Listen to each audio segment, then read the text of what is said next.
Assalamualaikum warahmatullahi wabarakatuh. Salam sejahtera bagi kita semuanya. Yang kami hormati Ibu Alvina Septiani, SAPMSI, selaku dosen pengampu mata kuliah pengambilan keputusan. Dan puji syukur kita panjatkan kehadiran Allah Subhanahu wa Ta'ala karena atas rahmatnya kami dapat mempresentasikan tugas analisis problem tree pada hari ini dengan topik utama yaitu harta habis harapan terkikis mengenai analisis problem tree permasalahan judi online di Indonesia. Adapun anggota kelompok kami adalah saya sendiri, saya Arin Aulia Putri. Saya Kamara Stiano Veliani. Saya Karina Destira. Saya Ainur Alfat. Saya Cynthia Ramadhani. Saya Mudrika Nabilia Putri. Saya Inaya Putri. Baik, terima kasih semuanya atas perkenalannya. Jadi pada kesempatan kali ini, masing-masing anggota akan memaparkan bagian sesuai dengan pembagian tugas yang telah ditentukan. Dalam presentasi ini, kami akan membahas mulai dari pengertian judi online, pengaturan hukumnya, siklus, dan analisis pohon masalah, dampak yang ditimbulkan, aktor-aktor yang berperan dalam penanganan, hingga daerah yang relatif berhasil dan juga yang masih menghadapi tantangan dalam pemberantasan judi online. Jadi untuk mempersingkat waktu, langsung saja kita masuk ke pemaparan materinya. Pemaparan pertama akan disampaikan oleh Kamara mengenai pengertian judi online. Kepada Kamara, waktu dan tempat dipersilakan. Baik, terima kasih Arin. Di sini saya akan menjelaskan pengertian dari judi online. Menurut Handayani et al. Pada tahun 2025 mengungkapkan bahwa judi online merupakan informasi perjudian konvensional ke dalam ruang siber yang memanfaatkan teknologi informasi dan komunikasi dengan karakteristik anonim, lintas batas negara, dan sulit dilacak sehingga dikategorikan sebagai bagian dari kejahatan siber. Lalu menurut Rido dan Triwi pada tahun 2023 dalam kajiannya mengungkapkan bahwa judi online adalah aktivitas perjudian yang dilakukan melalui sistem elektronik atau internet yang melibatkan pertaruhan uang atau nilai tertentu untuk memperoleh keuntungan, serta dijalankan tanpa adanya pertemuan fisik antara pelaku dan penyelenggara. Jadi dapat disimpulkan bahwa judi online ini adalah aktivitas perjudian berbasis elektronik dengan unsur pertaruhan, anonim, lintas batas, dan termasuk kejahatan siber. Selanjutnya, saya Karina akan menjelaskan pengaturan hukum judi online di Indonesia, di mana praktik judi online di Indonesia dilarang dan diatur dalam beberapa peraturan perundang-undangan, yaitu Kitab Undang-Undang Hukum Pidana. Pasal 303 dan Pasal 303 KUHP mengatur larangan segala bentuk perjudian dan ancaman pidananya, yang menjadi dasar hukum kriminalitas perjudian termasuk judi online. Selain itu, terdapat juga Undang-Undang Nomor 7 Tahun 1974 tentang penertiban perjudian menegaskan bahwa segala bentuk perjudian merupakan perbuatan terlarang dan harus diberantas karena bertentangan dengan norma hukum dan sosial. Kemudian, pengaturan yang secara khusus berkaitan dengan media elektronik diatur dalam Undang-Undang Nomor 11 Tahun 2008 tentang informasi dan transaksi elektronik sebagaimana diubah dengan Undang-Undang Nomor 19 Tahun 2016. Pasal 27 ayat 2 UU ITE melarang setiap orang dengan sengaja dan tanpa hak mendistribusikan, mentransmisikan, atau membuat dapat diaksesnya informasi elektronik yang bermuatan perjudian, yang menjadi dasar hukum utama penindakan judi online di Indonesia, di mana secara regulasi hukum sudah jelas dilarang, namun praktiknya masih marak. Baik, terima kasih Karina atas pemaparan dasar hukumnya. Selanjutnya, boleh Mudrika tampilkan grafik tentang judi online?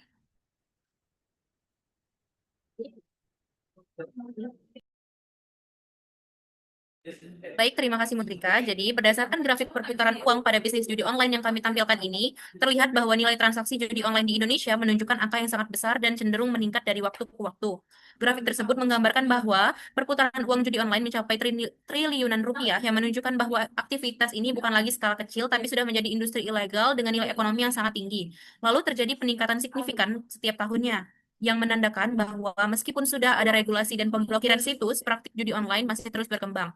Lalu, besarnya transaksi juga menunjukkan bahwa banyak masyarakat yang terlibat, baik sebagai pemain maupun sebagai bagian dari jaringan operasionalnya. Nah, dari grafik ini dapat disimpulkan bahwa judi online bukan hanya persoalan moral atau hukum saja, tapi juga menjadi persoalan ekonomi nasional karena perputaran uangnya sudah sangat besar dan juga berpotensi merugikan masyarakat dalam skala luas. Baik, terima kasih. Boleh ke problem tree-nya. Baik, terima kasih Mudrika. Lalu saya akan menjelaskan terkait siklus judi online ini. Nah, selanjutnya siklus ini dimulai dari mudahnya akses situs judi online melalui sosial media dan juga teknologi. Lalu hal ini mendorong masyarakat untuk coba-coba seperti ada dorongan psikologis, lalu mereka biasanya akan menang di awal.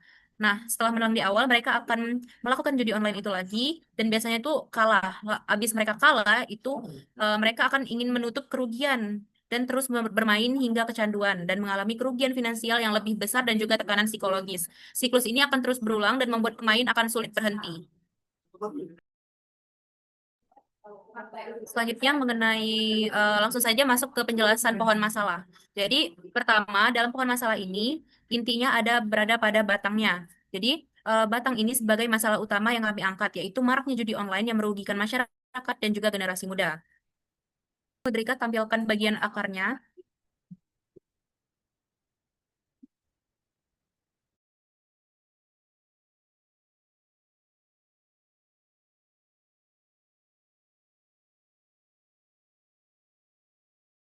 Jadi, akar penyebab untuk kasus atau isu maraknya judi online yang merugikan masyarakat dan generasi muda ini adalah yang pertama dilihat dari faktor ekonomi.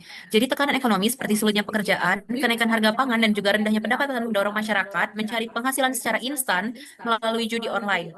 Dalam hal ini juga, situasi dalam masyarakat dengan pola hidup konsumtif dapat memperkuat keinginan untuk memperoleh uang secara cepat. Informasi ini diambil dari jurnal Bahtiar dan Adila tahun 2024 dan juga Jadidah et al. Tahun 2023. Lalu yang kedua adalah faktor lingkungan. Lingkungan berperan besar dalam membentuk keputusan dan perilaku individu. Pergaulan yang terbiasa melakukan judi online mendorong seseorang untuk ikut mencoba. Selain itu, promosi melalui media sosial dan juga influencer yang menawarkan keuntungan menggiurkan juga turut memperkuat minat dan juga meningkatkan praktik judi online. Dalam Bahtiar dan Adila tahun 2024 halaman 1021. Lalu yang ketiga adalah faktor psikologis.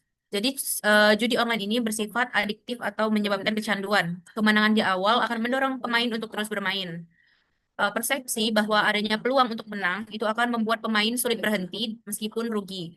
Jadi, keyakinan akan kemenangan berikutnya yang memicu kecanduan. Dalam Jadidah dan kawan-kawan tahun 2023 dan juga Bahtiar dan Adila tahun 2024. Lalu faktor perkembangan teknologi. Jadi perkembangan teknologi mempermudah akses ke situs judi online. Meskipun banyak situs telah ditutup, pelaku terus membuat situs baru agar tidak terdeteksi. Selain itu, kemajuan fintech seperti e-wallet dan juga mobile banking mempermudah transaksi judi. Perlindungan data dalam sistem fintech juga menyulitkan aparat dalam melacak dan juga membuktikan transaksi perjudian online dalam Bahtiar dan Adila tahun 2024. Selanjutnya adalah faktor kesadaran hukum. Jadi akar ini menuntut bahwa kesadaran hukum masyarakat terhadap judi online masih rendah. Sebagian tidak mengetahui bahwa judi online merupakan pelanggaran hukum, sementara yang mengetahui pun tidak merasa takut karena sanksi yang dianggap ringan dan juga sulit untuk dibuktikan. Padahal judi online sendiri melanggar pasal 27 ayat 2 Undang-Undang ITE dengan ancaman 6 tahun penjara atau denda 1 miliar rupiah. Namun praktiknya tetap meningkat dan menunjukkan bahwa efek jera belum berjalan secara optimal. Dikutip dari Bahtiar dan Adilah tahun 2024 halaman 1020. Itulah akar penyebab dari kasus judi online. Selanjutnya mengenai dampak akan dijelaskan oleh Ayu dan juga Cynthia.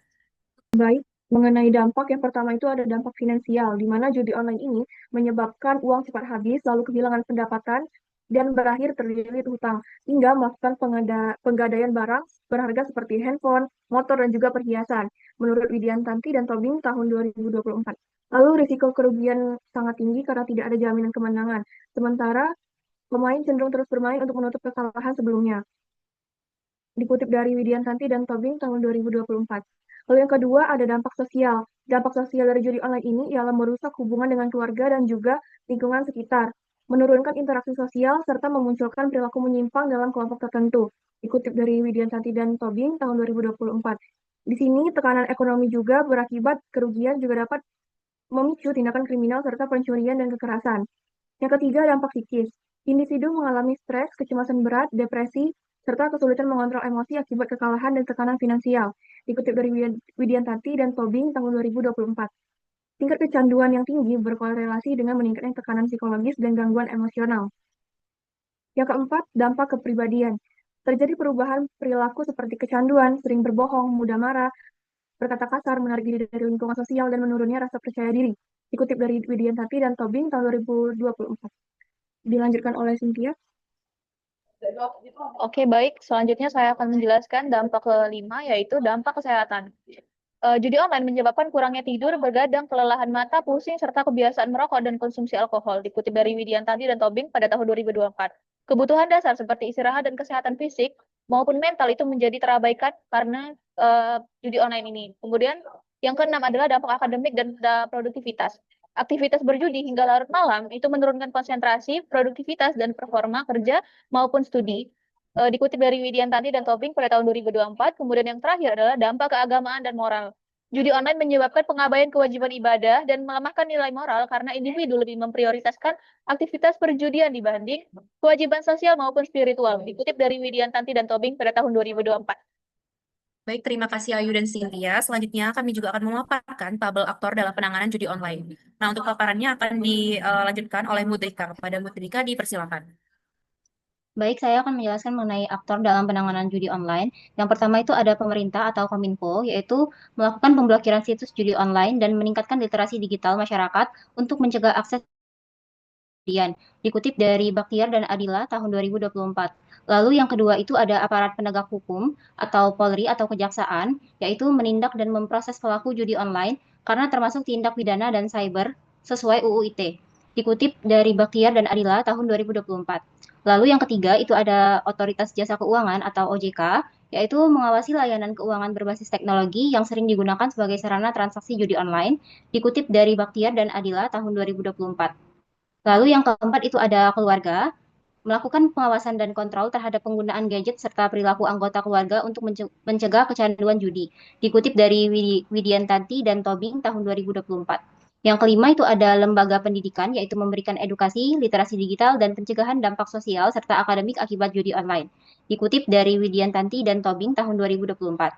Yang keenam yaitu ada masyarakat, yaitu melakukan kontrol sosial karena judi online menimbulkan gangguan sosial dan kriminalitas, dikutip dari Widiantanti dan Tobing tahun 2024. Dan yang terakhir itu ada platform digital atau ISP, yaitu membatasi dan menutup akses terhadap situs judi online sebagai bagian dari pengendalian konten ilegal, dikutip dari Baktia dan Adila tahun 2024. Terima kasih Mudrika atas paparannya. Selanjutnya kami juga akan menunjukkan daerah yang relatif berhasil dan juga mengalami kegagalan dalam penanganan judi online. Boleh digeser, Mudrika? Baik, terima kasih. Untuk pemaparannya akan dilanjutkan oleh Inaya. Kepada Inaya, dipersilakan. Baik, di sini saya akan memulai dengan menyebutkan daerah relatif berhasil. Yang pertama itu ada Surabaya. Jadi Surabaya ini menunjukkan suatu pendekatan yang relatif sempurna karena tidak hanya mengandalkan satu pendekatan saja, yaitu dia juga menggunakan pencegahan berbasis edukasi. Nah, di sini menurut Ibtisan dan kawan-kawan tahun 2025, pendekatan kolaboratif antara pemerintah daerah dan aparat penegak hukum melalui edukasi publik dan patroli siber membantu menekan partisipasi judi online. Artinya di sini strategi ini dapat menekan partisipasi judi online dengan dua cara sekaligus. Artinya keberhasilan Kota Surabaya ini menunjukkan bahwa kombinasi kedua tindakan itu lebih efektif dibanding pendekatan tunggal. Yang kedua itu ada Kota Bandung. Di sini Kota Bandung itu menugaskan aparat melakukan pengawasan terhadap peredaran jaringan di tingkat lokal untuk memutus rantai distribusi. Namun efektivitasnya itu sangat bergantung pada kapasitas teknologi. Nah, dikutip dari Amin 2025 bahwa penindakan terhadap agen lokal dan pengawasan aktivitas digital itu dilakukan secara aktif meskipun tetap bergantung pada kapasitas teknologi aparat. Yang ketiga itu ada Kota Semarang. Kota Semarang ini memprioritaskan kampanye berbasis literasi hukum dan sosialisasi bahaya judi online sebagai strategi preventif berbasis masyarakat. Di sini pemerintah daerah itu berupaya membangun kesadaran kolektif agar masyarakat itu dapat memahami risiko hukum dan dampak sosial ekonomi terhadap judi online tersebut. Nah, dikutip dari Ibtisan dan kawan-kawan bahwa kampanye literasi hukum dan sosialisasi bahaya judi online ini dapat dilakukan secara sistematis sebagai strategi preventif berbasis masyarakat. Selanjutnya saya akan membahas 3 daerah yang masih menghadapi tantangan. Ya. Sumatera Utara.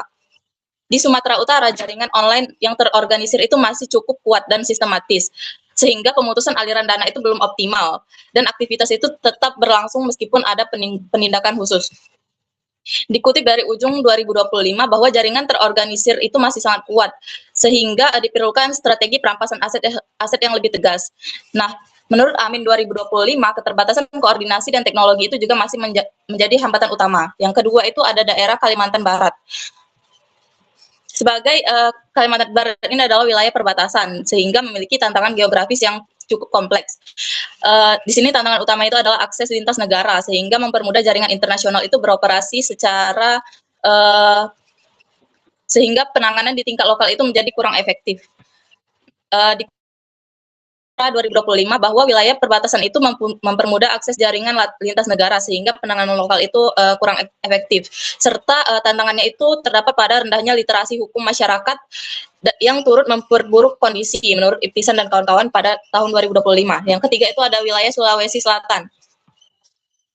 Wilayah Sulawesi Selatan ini adalah salah satu wilayah yang masih memiliki tantangan, terutama pada kasus jaringan terorganisir yang menunjukkan bahwa pendekatan represif itu belum cukup. Dikutip dari Amin dan kawan-kawan pada tahun Amin 2025 bahwa kasus jaringan bahwa adanya pendekatan represif itu belum cukup tanpa ada dukungan teknologi forensik digital. Selain itu, menurut ujung 2025 bahwa strategi pemutusan aliran dana itu melalui pendekatan hukum ekonomi itu dinilai sangat penting. Dan juga keberhasilan masyarakat itu sangat dipengaruhi oleh kapasitas teknologi, koordinasi, dan literasi hukum dari masyarakat. Terima kasih. Baik, terima kasih Inaya atas paparannya. Sebelum saya tutup, boleh Mudrika tampilkan, geser ke bagian contoh berita kasus judi online. Oke, terima kasih Mudrika. Jadi ini ada beberapa contoh berita yang kami ambil. Yang pertama itu Kapolri ungkap pemain judi online itu kebanyakan pelajar dan juga mahasiswa. Lalu Polri ungkap sindikat judi online jaringan internasional.